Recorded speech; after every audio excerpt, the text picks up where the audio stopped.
வரலாறு காணாத அளவுக்கு இப்ப 2026 சட்டமன்ற தேர்தலில் கிட்டத்தட்ட 84.35% வாக்கு சதவீதங்கிறது பதிவாயிருக்கு.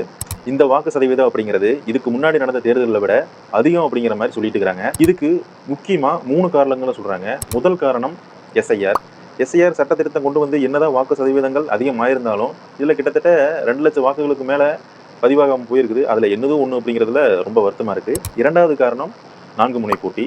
4 முனை போட்டியில 4 தலைவர் இருக்கும்போது தன்னோட தலைவர் எப்படியாவது வந்துடணும் அப்படின்னு சொல்லிட்டு பல மக்கள் ஆர்வமா ஓட்டு செலுத்துறதுக்கு இது ஒரு காரணமா இருக்குங்கிற மாதிரி சொல்றாங்க. 3வது முக்கிய காரணமாக தளபதி விஜய் அவர்களின் அரசியல் வருகை.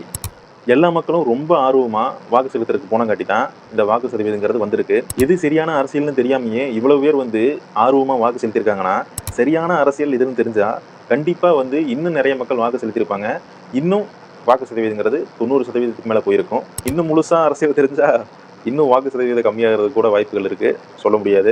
என்னதான் 84% வாக்கு எண்ணிக்கைங்கிறது அதிகமானாலும் நம்ம சென்னையிலிருந்து நிறைய பேர் சொந்த ஊருக்கு செல்றதுக்காக வாக்கு செலுத்துறதுக்கு விடிய கால வரைக்கும் பேருந்துக்காக காத்திருந்தாங்க. அப்படி பேருந்துக்காக காத்திருந்தும் பேருந்து கிடைக்காம ஓட்டு போடுறதுக்கு போக முடியாம போயிடுச்சு. இதுக்காக முதலமைச்சராக இருக்கிற ஸ்டாலின் அவர்களையும் திமுக அரசையும் நம்ம அனில் தம்பிகள் பயங்கரமா திட்டி நிறைய வீடியோக்கள் போட்டிருந்தாங்க. என்னதான் அவரை கேள்வி கேட்டாலும் அவரை கேட்டதுக்கு அவர் இப்போதைக்கு எங்ககிட்ட எந்த அதிகாரம் இல்லைங்க அப்படின்னு சொல்லிட்டு தேர்தல் ஆணையத்தை கையாட்டி விட்டுட்டாரு. என்னதான் அதிகாரம் இல்லாமல் இருந்தாலும் இதுக்காக முன்கூட்டியே திட்டங்கள் நிறைய வகுத்து வச்சிருக்கணும்.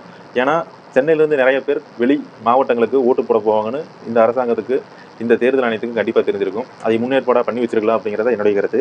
இன்னொரு கருத்தும் இருக்கு என்கிட்ட. தேர்தல் ஆணையங்கிறது இதுதான் தேதிங்கிறத அறிவிச்சிருச்சு. இப்போதான் தேர்தலுங்கிறத அறிவிச்சிருச்சு.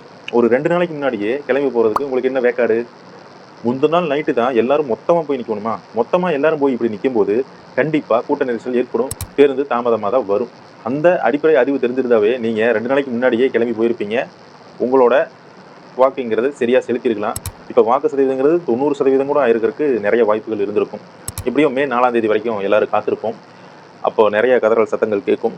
அது அணில் சத்தங்களா இல்லது அடிமை சத்தங்களா அப்படிங்கிறத நம்ம பொறுத்திருந்து பார்ப்போம். எனக்கு அனில் தம்பிகளை நினைக்கும் போது தான் ரொம்ப வருத்தமாக இருக்குது. நன்றி, வணக்கம்.